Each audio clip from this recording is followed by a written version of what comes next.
Hey. Come on. All right, Mike's on. All right. Greetings, every single one of you, for coming out on what was threatening to be a snowy evening that just turned into a great excuse to drink beer with friends. Man. Oh, New York City Beer Week. All right, we're going to do this because you guys are sitting way too respectfully. Not sure if you realize why I get to be the moderator. I'm the only one more sarcastic than this crew. And we are talking about craft beer. Beer at a bookstore. Oh, it's one of my favorites. Beer at a bookstore. This week is New York City Beer Week. Does anybody know that? Yeah? How many people actually knew that it's New York City Beer Week? All right. Man, that is so awesome. Because 2 years ago, I approached a couple of breweries in New York and said, you know, we should start something called the New York City Brewers Guild. It's a nonprofit organization of all the active breweries in New York City. We should start this, and we had friends who were running New York City Beer Week. We should take that off their hands. They were drowning in the amount of work that it took to herd the cats that are brewers. So it was an enormous task, and we're never clear that anybody is listening. So it really means a lot to me personally. I'm the president of the New York City Brewers Guild, and Maya, who is from Brooklyn Brewery, is angel winging above us all, as well as Kelly Taylor from Kelso Brewing. They run the guild with me. So I'm so glad to hear that you guys have ever even heard of New York City Beer Week. That's an awesome start. And I am absolutely thrilled tonight to be with these guys. So this is pretty awesome. You guys are in for a treat. My book is called Craft Beer Bar Mitzvah, and this is the how not to do anything. This is what you get when you let an English major become a brewer-ish beer contract brewer guy who talks in basically puns from the Torah on beer labels and tries to make a beer company. These people know what they're doing. So I am going to, we'll find out. So I am going to keep my part of this very simple, and I'm going to let the stars shine this evening, and I'm going to let you hear from the professionals that are going to talk to you about the craft of writing about craft beer. That's what I'm looking forward to. I want to hear what these guys have to say. Now listen, it's a beer event. This isn't a monologue, a lecture, or a seminar. It's a conversation. You're drinking, we're drinking. That means this is our time. If you guys have a question, raise your hand, just yell it out. It'll be fine. We're going to make this work, all right? So before we get started, who are you people? Why are you here? How many of you are homebrewers? Is that why you're here? How many of you are bloggers? Any professional writers? Professional writers who are primarily writing about beer. All right. You are in for a treat. Thanks. I like the odds for you guys right now. So this is gold. Excellent. Holler out, who else are you? Readers? Okay. Strand lovers? Yeah, nice. All right. Good. Well, we're going to cover a bunch of stuff. We're going to forget a lot of things. We're going to get bogged down in details, and we're going to tell stories that have vague relevance to what you're interested in. But like I said, we're drinking, you're drinking, so let's have some fun. Please join me in welcoming the first time ever that New York City Beer Week has been at the Strand. Right on, ladies and gentlemen. All right. I'm going to let each of the writers this evening introduce themselves briefly and their book. And the basics that I want us to get into on the introduction. What is it? Who are you? Why did you do it? You can keep it somewhat straight and to the point, and then we'll dig in a little deeper. John Holl, ladies and gentlemen. Hi. Yes, you are supposed to clap. Free beer. Clap for the free beer. That's why we're all here. I'm John Holl. I wrote this book. It's called the American Craft Beer Cookbook. And what did you want to know? Why I wrote it? He got paid. Yeah, no, pretty much. I wrote it because I had pitched another idea to my publisher, and she came back to me and said, "That's great. Have you ever thought about doing a cookbook?" And I immediately responded with, yes, of course I have. And I lied through my teeth doing it. And 3 years later, I have this cookbook that you have here in front of you. So that's really how this came about. I never anticipated being a food writer or a cookbook author, but it's been a fun journey ever since. And telling the story of beer and where we are these days through food makes a lot of sense. And it's been a fun journey. So with that, I will say, Mr. Bernstein. Yeah. Hey, this Complete Beer Course is my second book. The first one was Brewed Awakening, which came out in 2011, which kind of told the story about the American craft beer revolution, told from the viewpoint of the brewers, bar owners, and beer drinkers are kind of changing the way that America drinks, and in turn kind of changing the world. So I got done with that project, and before the book even came out, the publisher was like, hey Josh, this looks great, you want to do another book? And I was like, yeah! Because one book good, two book great, and not kind of realizing what it truly meant to kind of come out with a book and write a book, then have to go out on the road and kind of become like a traveling salesman in a sense, and then try to find time to write the other book. So, but it was really helpful to be on the road too, because when I was out there talking to folks, I realized that, you know, as much as craft beer is in the media, as much as I love talking about it and my friends love drinking it, it's still such a small part of the world. I mean, do you guys know, we just hit the highest numbers ever for craft beer in the US, and can you guys guess how big of a number it is now? Does anybody know this? Of the market share. That's true. There are 2,700 brewers in the country, the most brewers there have ever been in the United States since even before Prohibition. But anybody know the percentage of beer that's sold? 12, 25? 7.5 now. 7.5. So you read all about it and you realize people love their IPAs. They love their double IPAs. There's kind of a critical lack in knowledge of stuff like Kolsch, you know, Munich Helles, all these really core foundational styles that people didn't know about. So I wanted to tell people and show them there's more to beer than just all these things that kind of take the fireworks and things that are going to, you know, age in bourbon barrels and dose with funky wild yeast. So. As awesome as that is. Already. Yes. That volume of beer? That is it's 7.5% volume. It's actually a little bit more. It's closer to 12 in dollars, which is awesome. But really, 12%, $12 total, not including Sierra Nevada.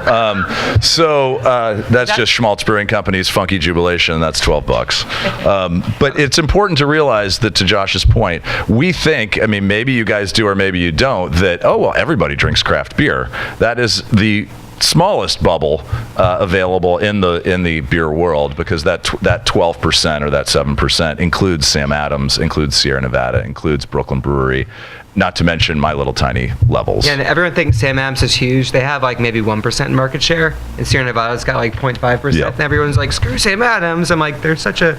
I mean, they're the quintessential little guy that's like a little bit bigger than the other little guys. Yep.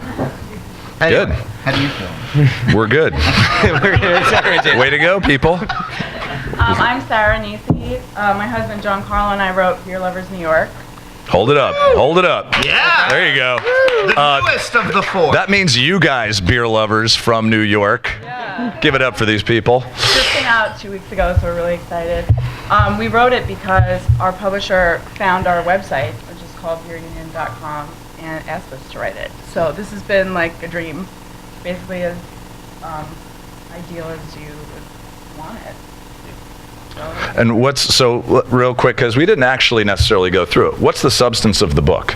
We were really lucky because these three books have very different goals, very different content, and are all done incredibly well, which is itself a shocking change for craft beer writing. If anybody's been involved for more than a couple of years, these guys have been doing this for 2 or 3 years, but 10 years ago, the production quality and the level of journalism and grammar weren't necessarily where you're at right now. That's like the best backhanded compliment ever. It's like your books really suck less than the other ones that have been out there previously. It's grammatically correct. It's This is our standard. We hit spell check. And check for double spacing. Wait, you guys have spell check? I didn't use spell check, so Yeah. they're gonna find some typos. John's name is actually spelled Hall. Yeah, weird. Yeah, it's terrible, actually. It's a beer event, ladies and gentlemen. Hang on one sec. We get funnier. What's your book about? It's about beer scene in the whole state, from breweries, brew pubs, and bars. And so we wanted it to be really approachable for anyone. If you're new to beer, or if you've been in beer for a while, if you're traveling around the state, you can pick up our book and find a good place to go. And if you want to have something crazy, find something wild and unique, or you can just go to a regular bar that has good beer and hang out. It's organized by region, so it's a great. I mean, I think it's a great resource if you're from New York and you might not know your local brewery, or if you want to visit the state, which turns out to be pretty beautiful. Yeah, absolutely. Sorry, we had a question. Thanks for waiting. I guess I should have but is there an actual definition for beer? You mean craft beer? Yeah. Yes, that's a totally legitimate question. Yes, and it's actually a fun point of. Not a spirit. Right. So regular beer, just any beer, is a fermented malt beverage made from grains, mostly barley, usually adding hops and water and yeast. That's the fermentation magic. But I think I will jump off on that and say, what's craft beer? Why is craft beer any different? Do you guys? How many people know the definition of craft beer? Good. John, what's the definition of craft beer? There isn't one. Josh, what's the definition of craft beer that is as defined by the Brewers Association in America? God, That's the it's- umbrella But organization. see, that's a whole other thing. I didn't say it wasn't. Like independent, like that makes Traditional. less traditional, makes less than 6 million barrels of beer Small, annually. traditional. But I mean, it goes back. I mean, they were saying stuff like family-owned breweries have been around for 150 years. Yeah. All of a sudden, because they use quote-unquote adjuncts like corn and rice, are not traditional because they're using these sort of Yeah. like.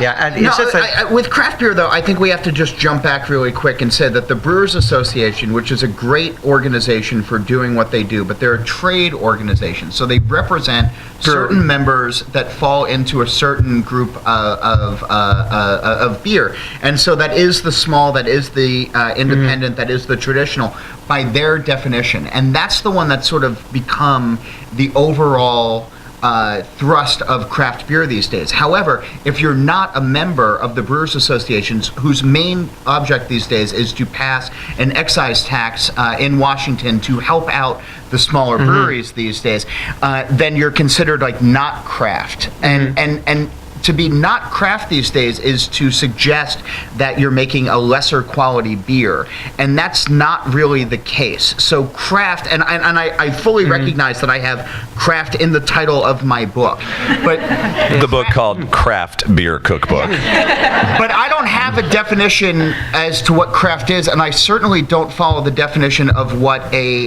what is essentially a lobbying group says that craft is. Okay, so I was gonna say beyond that, it's like if you think back 15 years ago, everything was microbrews. Yeah. Right. And no one uses microbrews anymore. Microbrews is like putting something in a VCR. I mean, you just don't ever do.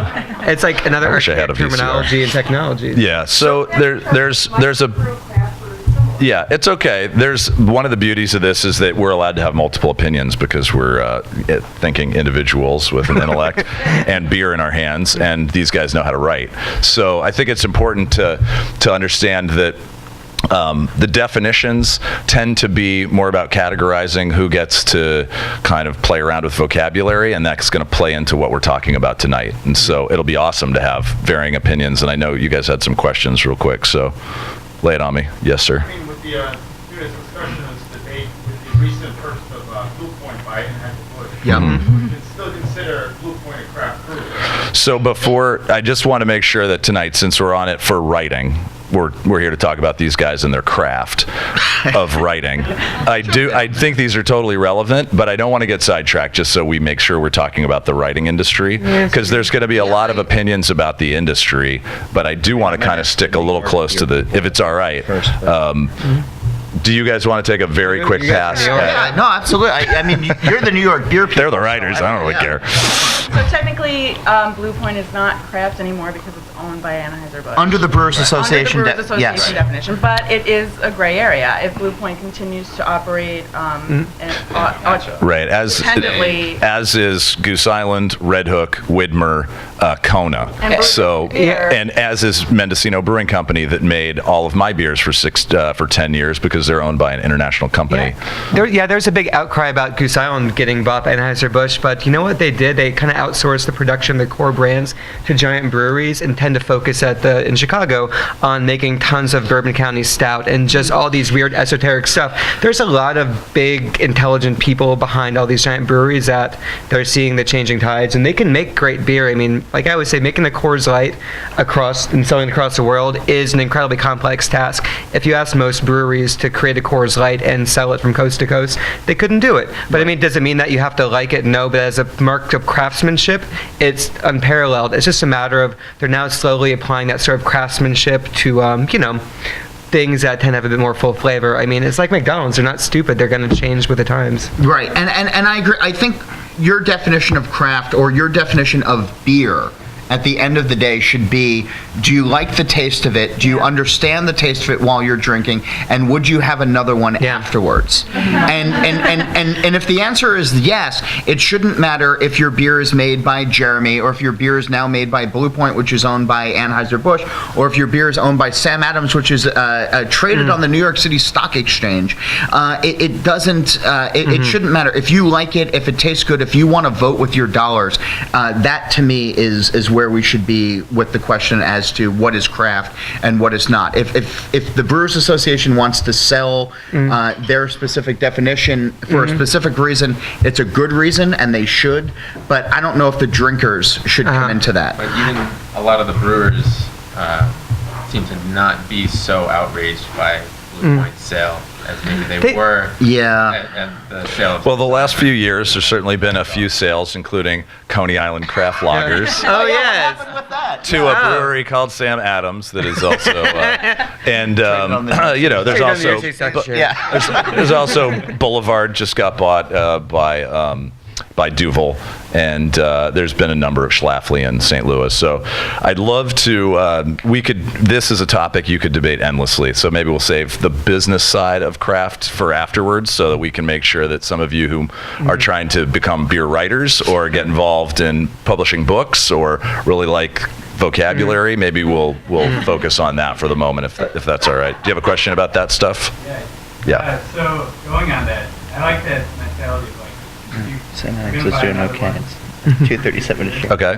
but you guys consider yourselves cicerones, like the equivalent of the Sommelier. What's the craziest? They're writers. Well, but they write about beer. They think a lot about it. Yeah. Like the craziest description you've written about like the taste and the flavor.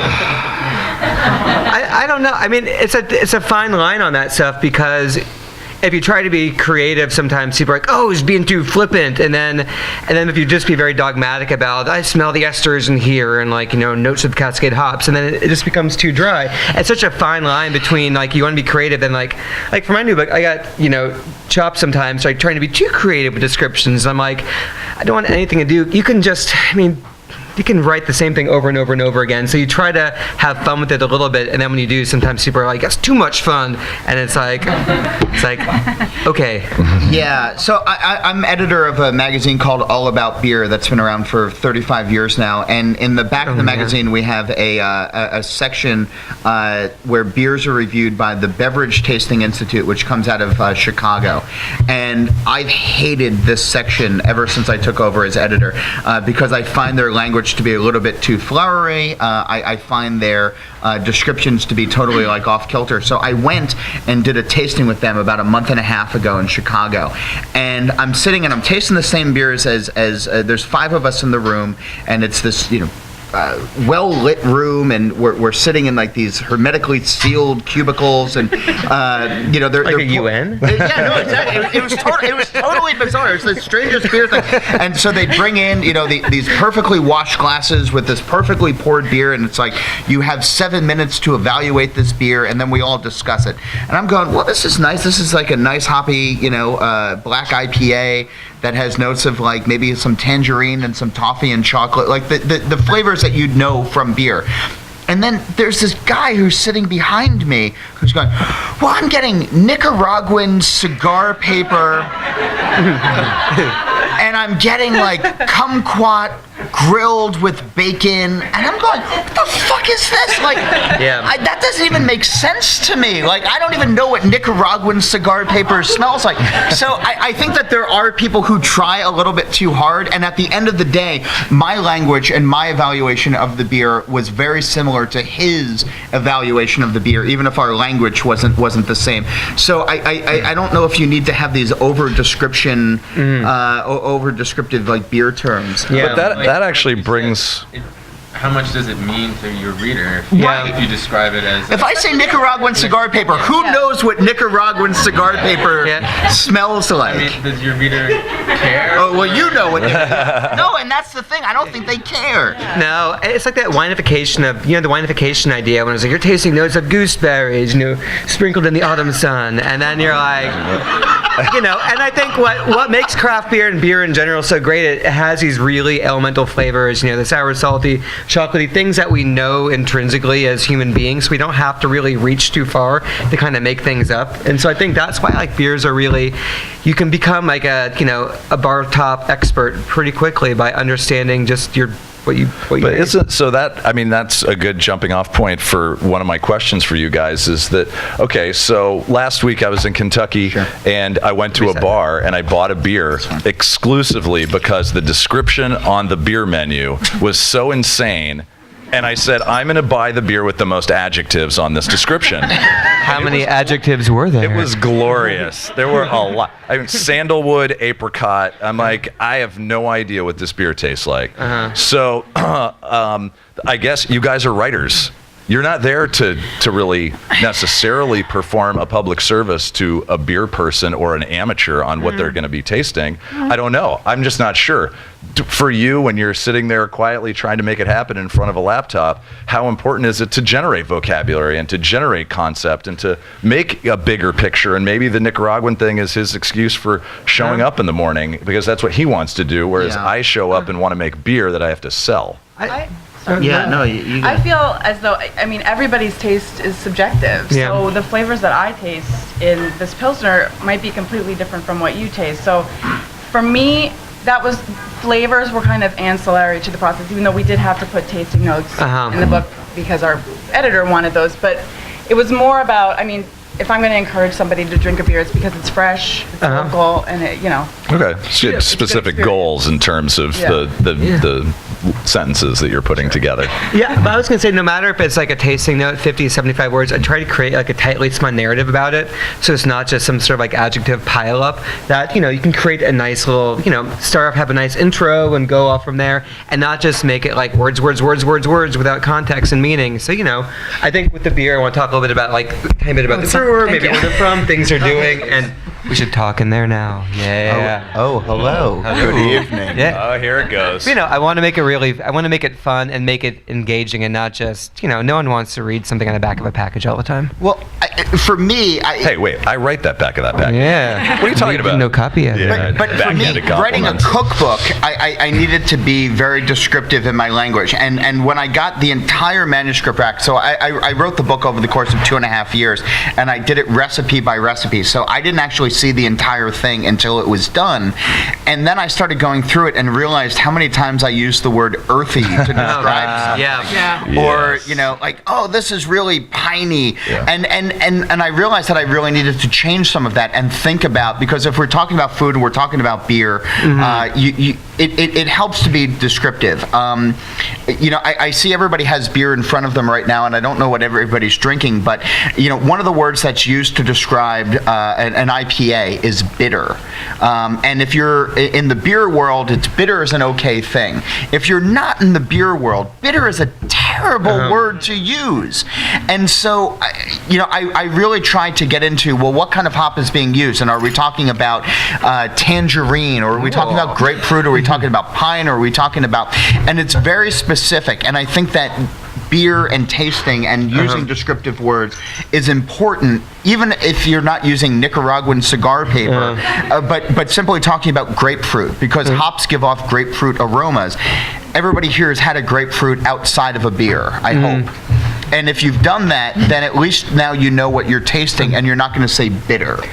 Yeah, and that's our job, I think, to sort of be a conduit in some ways of... Yeah, John brings up a good point about the adjectives. I got my manuscript back, and it was probably like a year and a half process for me.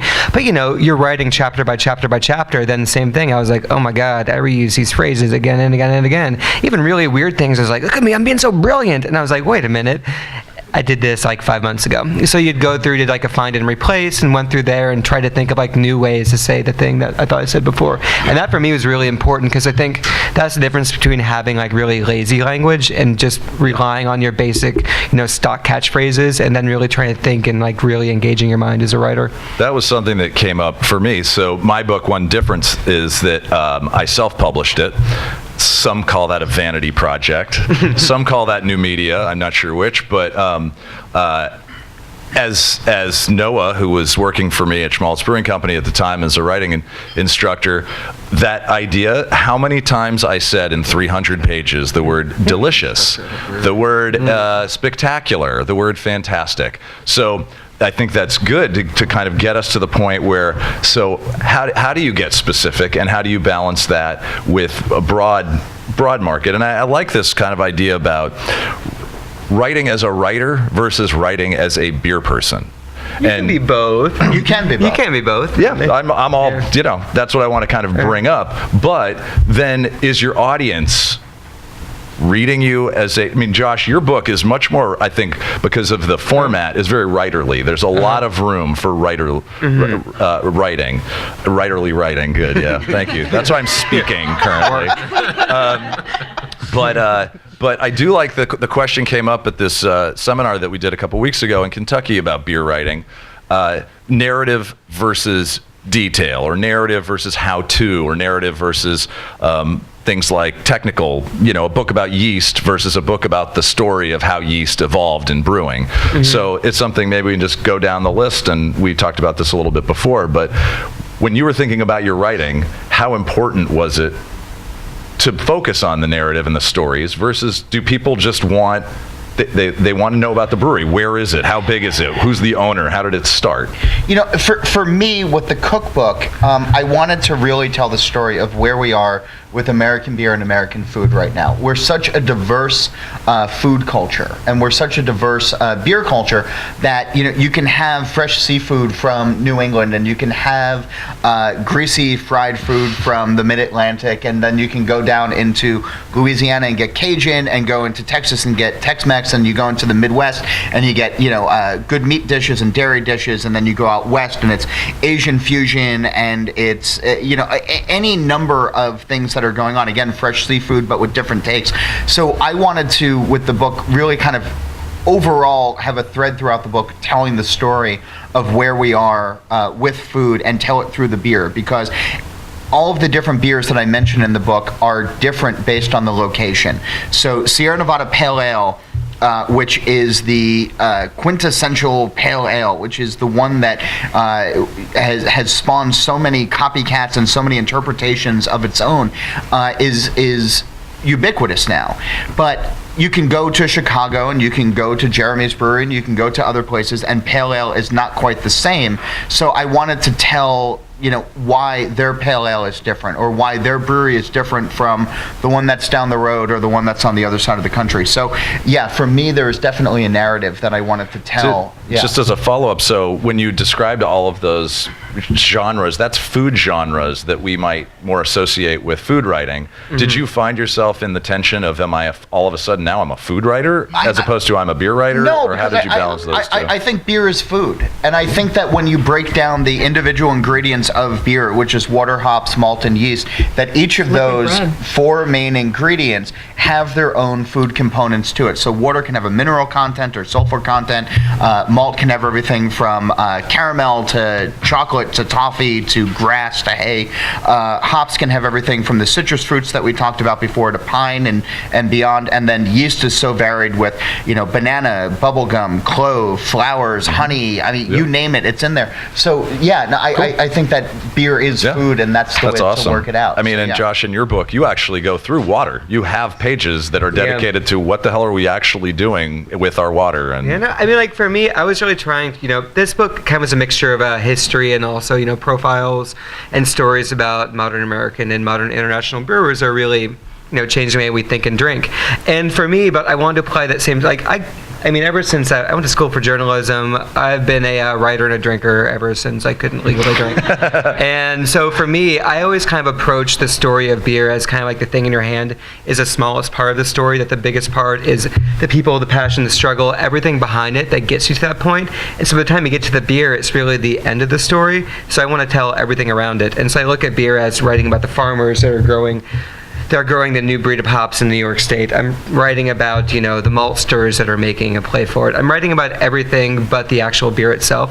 And so for the book, I really wanted to apply those same sort of magazine journalism techniques where, you lead people in, you tell a story, you provide characters, you have that typical, the intro, the narrative, the flow, and then a nice kicker at the end. And so for me, even if it was a 50-word blurb to a 1,000-word profile in the book, I wanted to have that same sort of structure that would go throughout there. And then beyond that, I think the biggest problem for me, or the challenge for me, was trying to apply that to history as well, which was taking these styles that were, dead on the page, and trying to make them kind of come to life and make people feel engaged and really behind the story of why Saison's important. And that was really cool. Well, it's tough, but hopefully it worked out. Yeah, real quick, and then I want you guys to answer that same thing. How many people are trained journalists? Anybody go to journalism school? Okay. A trained journalist, or whatever to call it, that you've been through something where what Josh is talking about is structured versus you come at it, because a lot of people, much like brewers, come at it from a passion, kind of amateur, enthusiast, versus coming at it from, no, this is a career direction. And I think that's just something that finally is a legitimate question as to, when you guys start teaching classes at Columbia Journalism School about beer journalism, then we know that we've done at least something right with our shtick on our beer labels. So, all right, cool, keep going. Well, yeah, I mean, I would say ditto to what Josh said. Stories are really important to me. I definitely like to hear about why someone is passionate about beer, why someone decides to start a brewery, because it's not easy, and why Rushing Duck Brewing Company is called Rushing Duck, or why the founder of Davidson Brothers in Glens Falls didn't know anything about brewing and why he wanted to start a brewery. That's what's interesting to me. Mm-hmm. Great. The stories and the people. Giancarlo? I'm in the same boat as Sarah. As far as the writing, I know for me it helps a lot to have another writer involved, and not to be in my own kind of world, because I can get off on too much detail, or I can lose the detail. What was your backgrounds as far as the writing goes? I was a reporter. Mm-hmm. I'm a writer. Yep. I used to be a medievalist. So. Medievalist. Wow. Yes, you were. You're in the right place for that. Yeah. So, and then for my day job, I'm working in an accounting department, so I can get very bogged down in the details. So it's nice to have someone who's more can see things on a larger scale than I can to help bring that together and have. Did you guys find, how was the collaborative writing process between the two of you? Did you find that you were trying to be, maybe more in a kind of a heady way, and you were looking more passionate, or is that just ridiculous and it's something totally different? Well, so we were asked to write this because our writing style on our website is conversational and it's informal and it's friendly. So, I mean, we both wrote, but then I went through and made sure we had our voice and our the reason why we were hired to write this book was clear and was there. So. Did it go well? Yes, it is. Everyone asks us that. Listen, It's I think okay, we everybody can should talk know about this. If you're Yeah. when people are starting a brewery and you're like, oh, I'm going to start it with my brother or my wife or my Yeah. cousin, you're like, oh, really? Yeah. Who's your partner and Yeah. how are you going to pull this off? And it's a legitimate question. You guys are. It's pretty rare, honestly. Mm-hmm. There's a lot of there are more maybe kind of web and digital and stuff where Mm-hmm. two people are involved, but most of it is solitary. Writing is mostly solitary, and there are some published books. I mean, Tom Potter and Steve Hindy wrote the book about Brooklyn Brewery originally together, but it's a different process, and so cool. Thanks for sharing. Yeah. I wanted to talk about another topic because I really love the diversity of what is sitting here in these four objects. And the beer. And the beer. So I wanted to talk a little bit about design and bring that in. Is anybody in design in terms of publishing or book people or any graphic designers? Come on, anybody? Doodler? You're a raise your doodler? hands. Doodler. Come on, don't Way be to go. ashamed. Nicely done. All right, so with Craft Beer Bar Mitzvah, it was one of those things you're like, oh, I'm going to write a book.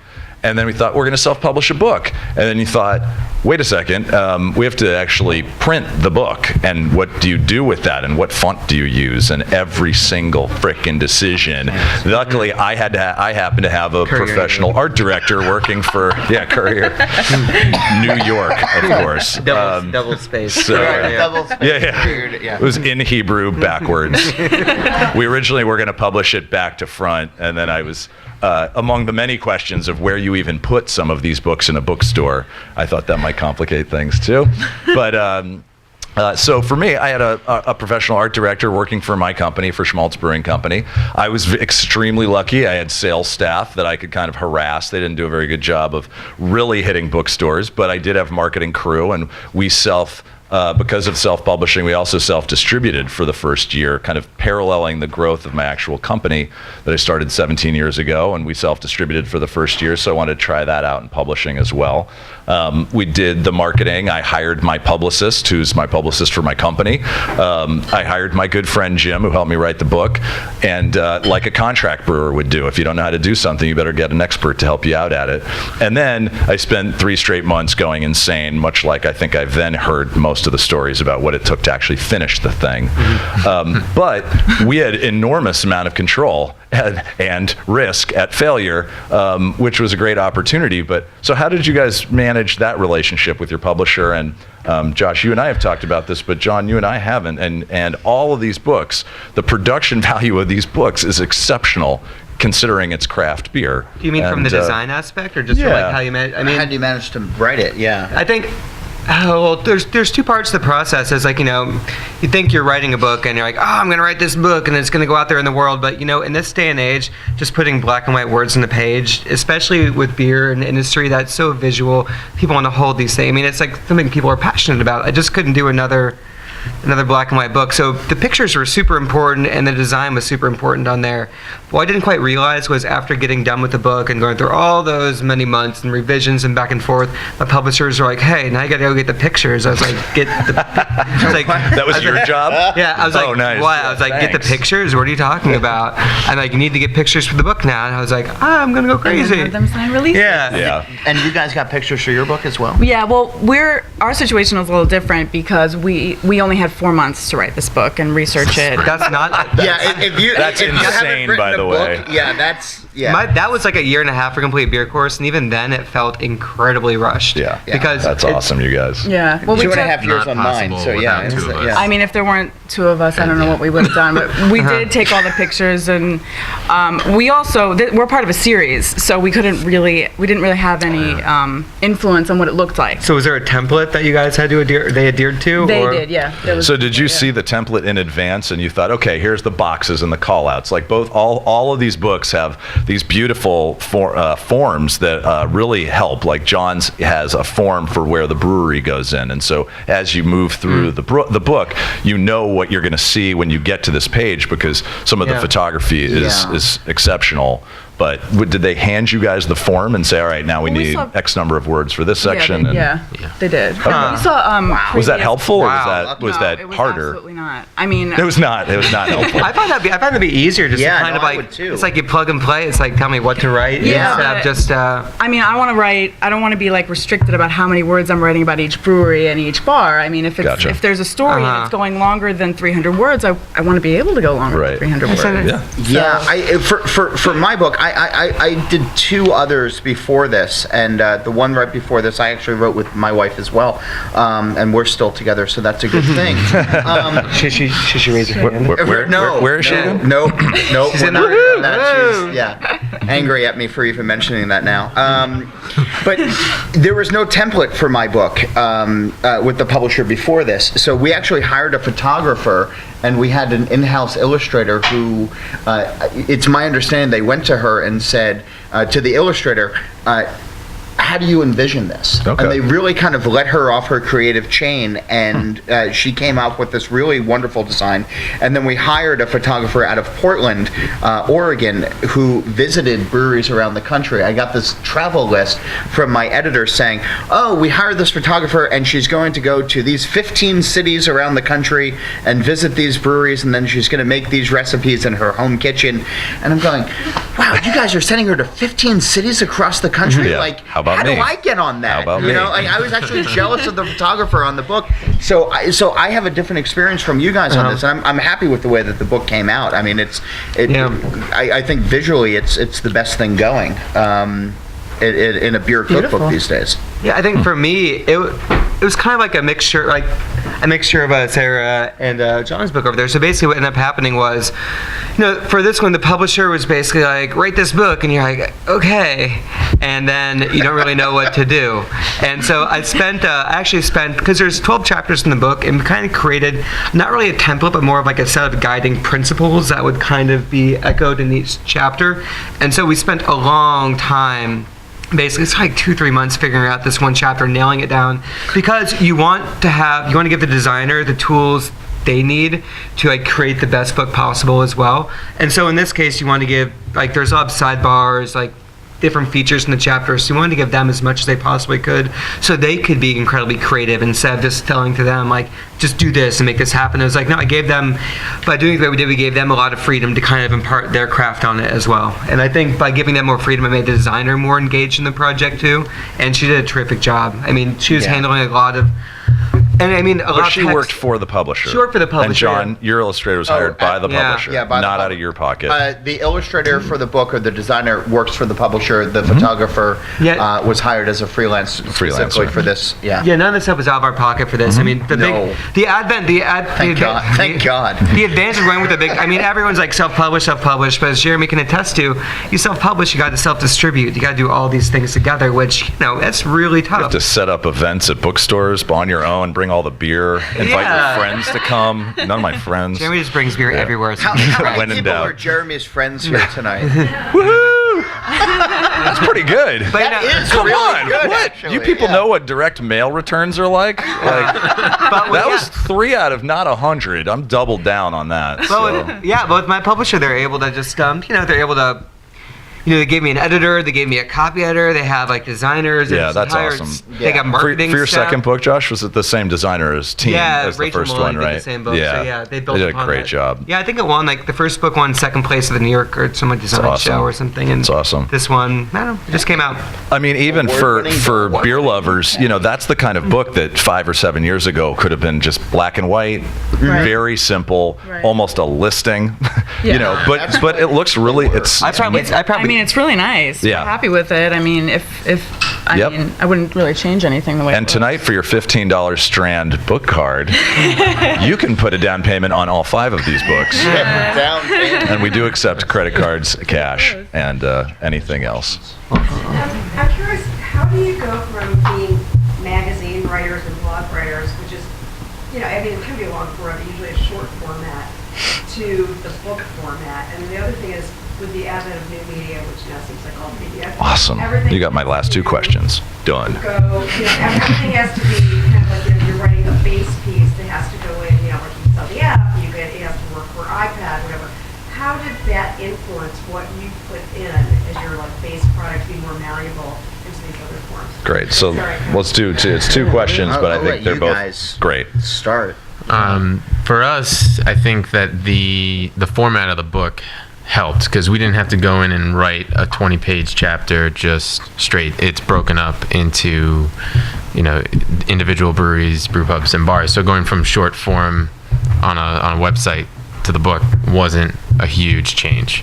Well, I mean, us. it is 70,000 words, so it was a lot. Yeah, but it was helpful that we could break it up into Yeah, pieces. that's true. And We chose the, Yeah. where the chapters were going to be, the regions to divide Right. it up into, so. So that was helpful for us, and then then we can kind of come back to it and write the beginning and the intro and kind of bring everything together after we've seen a lot of the parts. Yeah. I think it's helpful to think of like a book project kind of like New York City in the sense where it's not just like this one thing that's broken up into all these different neighborhoods, these different parts. And so, because if you look at a book project as this giant overarching thing, you're basically gonna have a panic attack and drink a lot of beer. And so for me, if you would, I can show you like all these parts in the book. There are like 2,000 word pieces in there, which are classic magazine journalism style things. There are small like 75-word sidebars. So all these elements that I did previously in my writing are in there, but it's just a matter of I think putting like when I got done with my first book, my editor was like, "That's great, but it's not a book," because I didn't really create a chapter flow. I think that's a hard part is thinking about how the overarching project should go and stick together from chapter to chapter to chapter. Your individual stories may make sense, but they have to make sense over the course of a long book. So I think that for me was the biggest challenge. And so I got done with my first book, then the editor was like that. So I probably spent 2 months of like tearing it up, rewriting, reorganizing. So for the new book, I basically was like, I'm gonna work with my editor from the get-go, and nice. she and I are gonna figure everything out. Yeah. And it may cost the publishers a couple extra dollars, but it's gonna make them smarter in the end, because we're not gonna I basically wrote the entire book chapter by chapter and sent the chapters into my editor. She got to see them. She didn't send me revisions back till the end, and at the end, she got to see the whole project as a whole. She got to see it as it was evolving, and so she basically sent it back to me to edit up, because writing and editing are just two different minds, and it's a creation, and then there's kind of like the the tweaking, and I would rather not mix up those two parts of the process. Yeah, I kind of agree with that, actually. So before I became a beer writer, I actually covered hard news for a lot of years. I covered crime and politics and everything in between, and sometimes the two are the same. And I did it in a place where I worked for the Times for 8 years, and I had a lot of conversations with my editor throughout the course of the day as I was shaping a story, and that was really cool, because I got into this collaborative effort. Like, my byline would be on the story at the end of the day, but my editor's fingerprints would be all over that. And so that was important to me. So for the first 2 books that I did, the editor was not involved. And that was really frustrating for me, because I'd call the editor and I'd say, hey, I'm thinking about doing this and I'm not quite sure. And the editor would be like, you know what, your deadline's in 3 months. Do it. Yeah, just send it in and we'll figure it out. And when I got to Story, who did the cookbook, I could call my editor anytime that I wanted to, and I did a lot. Once she told me, sure, call me anytime. It's like Sunday afternoons, I'm on the phone with her going, I'm really not sure what to do with this meatball recipe, and here's my conundrum with it. But I think that it made the book a little bit better overall, because it's a combination of it's a collaboration at the end of the day. Yeah. My name's on the cover. Josh's name is on his cover. But it's a huge thing. I mean, there's so many people behind us. I mean, there's the cover designer, the interior designer. I mean, it's the person that's doing. It's just everyone has a small little part of it all, and so it's kind of that's why there's all those credits in the front of the book. Thank you everybody, because everyone else did such a huge part of making the book, and then your part of the book was the writing's important and you're the face behind it, but without them, I couldn't design that cover. I wouldn't even know how to take a John doesn't even know how to do photograph. Instagram. I don't know how to do Instagram. It's very true. He was up here. He's like, how do I make this thing happen? I was like, rule of thirds. Yes. Press focus. I think the other part of that is, and to your question, you were asking about apps and web and stuff like that. I defer to other people in the company, in the publishing company, who are good at social media, who are good at Kindle apps, who are good at iPad apps. to make it look well. And at the end of the day, if I look at it and I don't like it, I'll call them up and I'll say, I don't like it and here's why. And they listen to me. They might not agree with me, but they'll at least listen to me. And that's part of the collaborative effort. You know, you can't just think about what's going to be 2 covers and pages in between. You do have to think about app. You have to think about social media presence. You have to think about downloading on, you know, an electronic device, that kind of thing. And you need different people with different skill sets to do that. And if you have a good publisher, as I know that you guys do, to help you with that, that's really important. So if anybody's thinking about doing a book, you can't just think about the final product and you know, the fun that is the book tour, because it's not that fun. Our experience could not We'll have tell been you stories about more being on different. tour. I mean, on book tour. Yeah. I mean, like we didn't really hear from our editor until Well, our the first manuscript editor was due. left. Right. Soon, We got a new soon editor in the after middle of the we process. started the project, Yeah. and then we kind of had to switch gears, and so that was a very Let's I mean, we had names. like a conversation with her, but then it was, you know, Yeah. kind of, we didn't really hear anything when we submitted the pages even. yeah. She was So- pretty hands off, so I mean, that was different. And then I heard from my editor every single morning and every single night when I tried to go to sleep and tried to wake up and not think about it. And so, if anybody's interested in self-publishing, you know, the glory of the freedom. Don't. So, one thing I was thinking might be good to add is just a little bit of a business angle. But as far as the open the beer, because I actually want to talk about whether this is a legitimate career direction for anybody. No. But I also just wanted to give you guys a glimpse of when you're, you know, on the self-publishing side, to John and everybody, just everybody's point involved, is that normally artists aren't producers, directors, graphic designers, accountants, marketing people, salespeople, and publicists. They write. You type into a computer, and some other things come up. And so it's been interesting for me to hear when your formats were either handed to you or not handed to you, or were a collaboration, which is really awesome, because that was a huge challenge. I basically dictated, the way I wrote this book was that I dictated it on the phone to one of my best friends who happens to be a book writer. That was after having worked with my intern / administrative assistant / office manager and coming up with kind of a calendar of what my life had been like for 13 years. So then I got on the phone with Jim, who helped basically just listen to me. And he and I every week for about an hour or two would get on the phone, and I would blab to him like I was a dude at a bar talking to his buddy.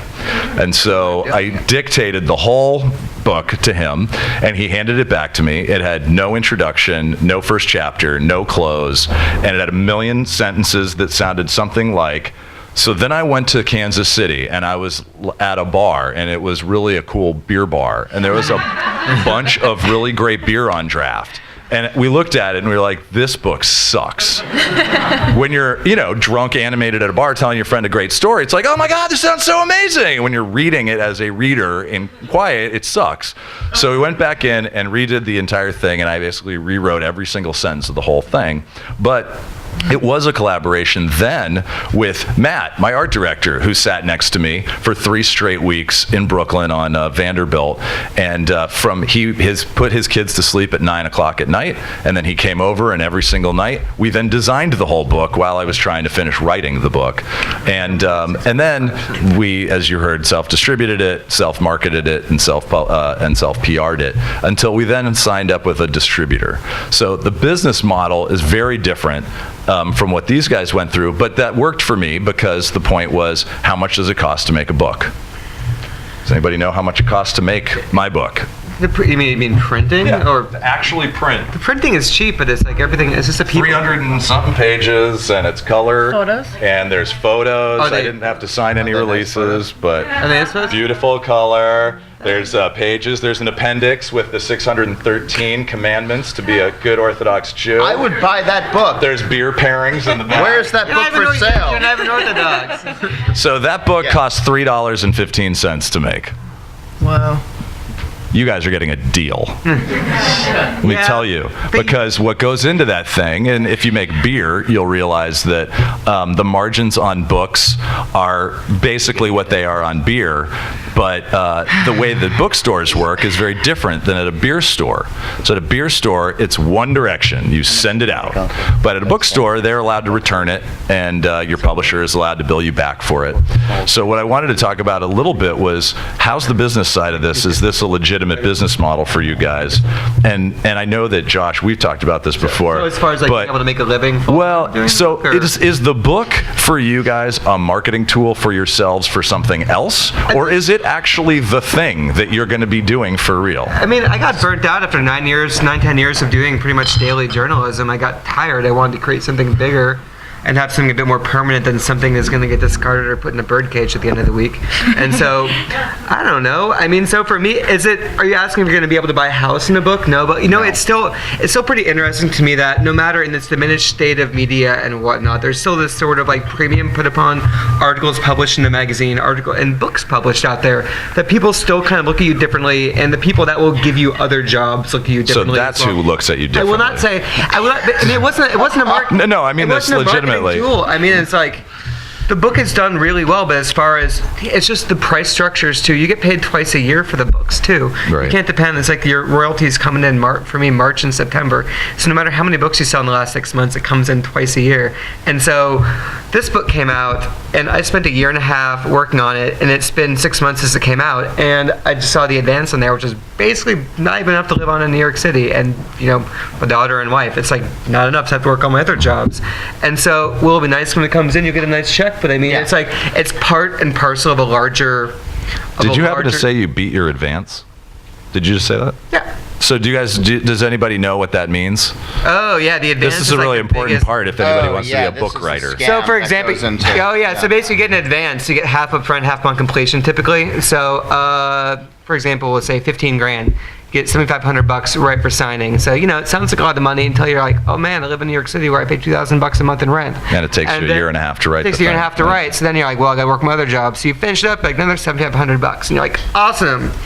And then you're like, now what? And you're like, that's barely enough to live on anymore. And so you basically have to, like, for example, complete beer course costs $25. I got 10% royalty rate. I get $2.50 every time a book sells. That's good. For above 51, like, if there's super discounts that sell, I get less of a royalty rate. Overseas, but after I get the less. Publisher makes back, it's 15 grand. Oh. Yeah, so I get $250. So You don't I've got get any to of that sell. until they make back their money. I've got to sell like 7,000 copies, give or take, to including all the books available right here this evening, ladies and gentlemen. Your $15 Strand gift card. To do that, but luckily, this book's done well. We're in third printing already, and so the publishers are thrilled. And how many print? I think first run was 15, and then two successive That's of like awesome. we're at another 15 so far. So we're at 30. Another 15,000, probably 30,000 so far, I think. Like our print run was 3,500. Was our first print run. My first print run on my first book was 2,000 copies. Yeah. There's 40,000 copies of this book out right now. Awesome. But a lot like Josh, it's the same thing. I'm in the third printing, and my wife and I are like waiting for this royalty check to show up, and we have no idea what it's going to be. Yeah. Like we figured I had to sell 8,400 copies of the book in order to pay back my $10,000 advance. Right. And then from there, everything else is just kind of gravy. Yeah. And I'm on an escalator, so we might have like a really nice vacation this year, or not. Either way, you'll have a lovely time together. Yeah, but I think overall with the book. But don't write a book and think that you're going to make like a ton of money. But what the book does, it kind of like in a weird way. I didn't expect this at all. I mean, I've been writing for so many years professionally, but all of a sudden editors looked at me differently. They're like, "Oh, you got a book now. You must be worth hiring." Yep. And so I do a lot more events now, like guided beer tastings, more like private stuff, and I do a lot more. Do you charge for those? Yes. Of course. Yes. Don't do anything for You know what? It's legitimate. I think some people would probably be like, is. wait a second, I can get paid to Would talk you about like beer. Josh to come to your house? There you go. I'll be perfectly honest. Oftentimes I get asked a lot, like, "Hey Josh, let me pick your brain about my business plan. I'll buy you a beer," and I'm like, oh my. I get free beer from Jeremy and all the other brewers. Why do I Jeremy need doesn't your actually send me beer. That is not true, young man. that is That true, is not true. I send you guys samples. Every for once in a everything. while. I got to ask for it though. Uh-huh. It makes me feel like I'm groveling and begging. Good. Yeah, good. So my tweet today was Josh said at the afterwards we're going to take a cab to go to Brewer's Choice in Williamsburg, and he said, "Oh, I'll get Jeremy to pay for it." And my tweet back was, the next panel discussion we'll be having is called Brewers and Beer Writers Friends with Benefits. So it's not. And we're going to a hotel. Yeah, and we're going to a really nice hotel. So, all right, guys, I would think that with your differing backgrounds, though, the book, is that a feather in your cap? Is that an opportunity to take up your exposure in a certain way, or is it just a passion, or is it just for money? I mean, it's just Say the money. it's for money. I mean, no, like I want to be a writer. I mean, I want to be more of a writer. So definitely having this book. You are a writer. I am a writer, but I mean, write for more publications, Yep. and so definitely this book is a really good thing for me to have on my resume. Also, Are you seeing some response? I know it just came out 2 weeks ago, but so. the fact that you could put on your resume, Right. my book is published by a publisher. right, it's pretty nice. It's really nice, yeah. How's your accounting firm thinking about it? Oh, it's not an accounting firm. It's Fordham University. Ah, gotcha. All right, man. You're an academic in the accounting department.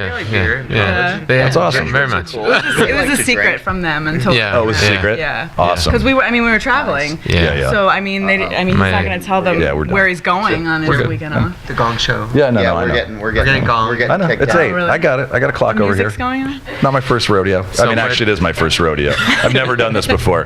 Currently, I've never had a panel discussion with professionals, so it is my first rodeo. So Josh but I does do it for the money. Yeah.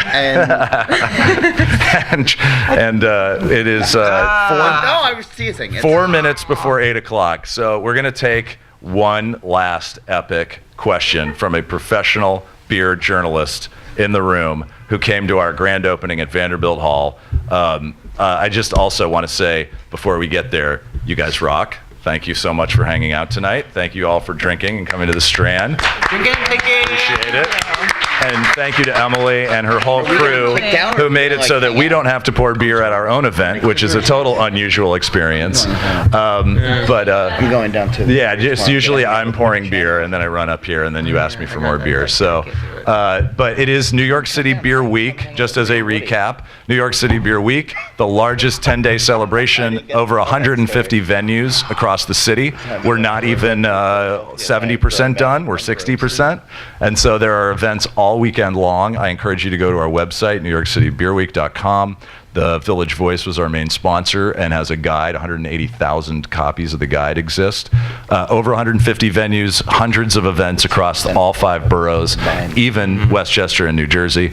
And you get a chance to meet the actual brewers that make these special beers.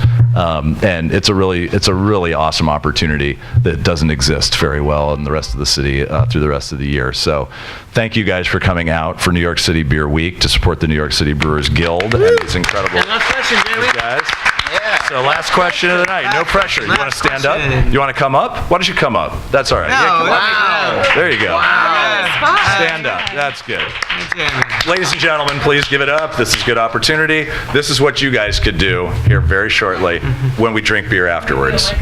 Ooh, cool. Wow. Whoa. Great. So my question is about brewing and then writing about beer. So how much does your knowledge of the brew process or even brewing yourself inform how you describe beer, how you write about beer, if at all? Not really at all for me. Yeah, I think. Yeah. Were you guys homebrewers? Not really. I've done. I used to homebrew much more than I do now. And so I think, that's where I kind of discovered beer and became passionate about beer. So it does inform me a little bit in that way. I mean, I have some experience, but it's not something that I do regularly or is always at the top of my mind. Did you find it informing your writing along the way, or was it more just put your head down and write? Not too much. Okay. Yeah. I mean, we come to beer through writing, as opposed to the reverse of writing through beer. Josh is also leading homebrew tours throughout the city, which is a different angle, which is pretty cool right now. I get that question oftentimes in my response. I spend all my days writing about beer, drinking beer, all that stuff, and then It's a hard life. And then I know it's a hard life. Screw y'all. Twins. Screw y'all.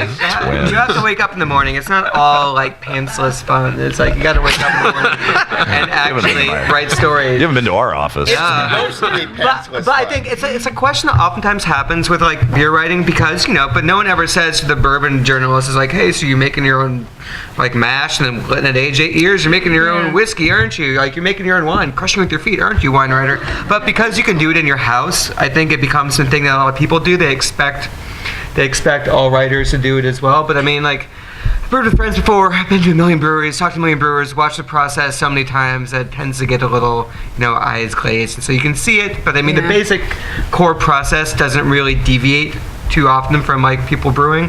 And especially when you get to the automated process that most of the bigger brewers are doing, or the bigger brewers are pushing buttons and doing things. So it's less about the whole like, this idolized thing of like people in big boots and like handcrafted. No, it's like they're pushing. Hey, take it easy, kid. Take it easy. That can do stuff. And so I don't know. I think. Yeah, I don't brew at home for a number of reasons. One, because I probably wouldn't be very good at it. But more than that, like I know the brewing process, and I could walk into a brewery and help out if needed. I might not be good at it, but yeah, I don't know if you need to know the enzymatic potential of certain grains to be able to write about. Yeah. Whoa, do you actually know that? Because as journalists and as beer writers, at the end of the day, what we're really writing about is the experience that you all are having. We're writing about the beer that's in your glass, and as Josh was saying early on, the final product is a lot more fun, and it's a lot more hands-on than than. Nobody cares about the malts that you guys were, the malts that were used to make the beers that you're drinking right now. So I don't know if we need to get into all of that each and every time. It's good for us to have context of that, but out of 10 stories that I write, I can't imagine that 10 of them are going to need me to write about the malting process. More about the people. It's more about being a good listener and a good talker, being able to translate. And a good drinker. And a good drinker. Yeah, no, amen. Here's the thing. Nicaraguan cigar paper. If you're in the beer industry, like drinking about it, it's like you don't fall down. You learn to like hold yourself. I mean, especially it's fun. These two guys. No, it's fun, but you don't sit there. No one wants to be like. No one likes a drunk in the beer industry, and so people learn to like maintain. Shut up. I mean, John's like, I'm ruined. My life is over. What? Come on. I guess the best stories like we did. So basically, a couple years was it last year? God, we're at covering the Dogfish Head Bocce Ball tournament, which sounds awesome in Palm Springs. And it was like everyone gets dressed up in weird costumes, gets really drunk, and plays bocce ball. So what ends up happening there is you just drink all day long from morning till night. And so the people at the hotel were just like, we got to the end and we drank all the beer. And the people at the hotel were like, we've seen rock stars, bands come through. We've never seen people drink so much beer yet still have composure and still retain themselves. And everyone's like, woo! We did it. We are professionals, ladies and gentlemen. We are professionals. It's like when your pleasure is your profession, you try not to let you can have fun with it, but you try not to let the pleasure kind of bleed too much over. Because we do wake up in the morning and go to work. Yes. I can't write with the hangover. Including this week and every day of New York City Beer Week. And that has been what it's like for 10 straight days, not to mention Saratoga Beer Week and San Francisco Beer Week. And so there's, that was last week. Come on, people. That's where our brewery is. You might be familiar with that. So listen. Thank you guys very much. I was going to try to find this quote from Josh's book, but I'll paraphrase and basically say the best time to enjoy craft beer writing and the way to use these fabulous books is to keep drinking. Yeah. So thank you guys. Please, I think we might have a beer back in the back, but. Thank you to Emily and the Strand. Thank you to everybody, all the staff that helped out tonight. Thank you guys for coming out to celebrate New York City Beer Week. L'chaim. Cheers.